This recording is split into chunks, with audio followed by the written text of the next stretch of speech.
my father, for as long as I can remember, told me, and he's not a musician, but he caught on to this, and that's that we tune our exhaust systems like a pipe organ. Is something that he's always said, and it just really meant the simple idea of diameter and length changing the note, and you're somewhat limited by power, because if you really need to go to a smaller or larger diameter, it's affecting power too dramatically, you can't do it.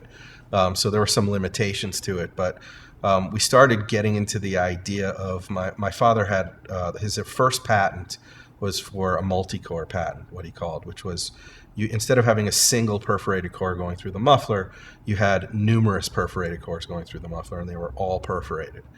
And what he was able to do was open up the internals of the muffler so it could flow a ton of air and still attenuate sound.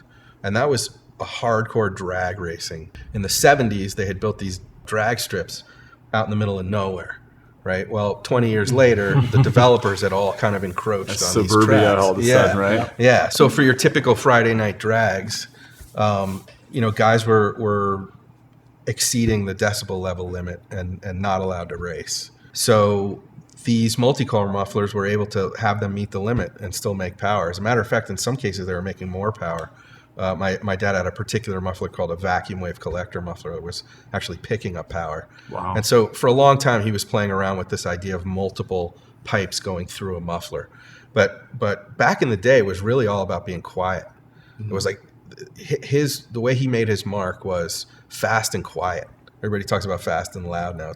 He was all about being fast and quiet at the time, because that's where you really earn your stripes.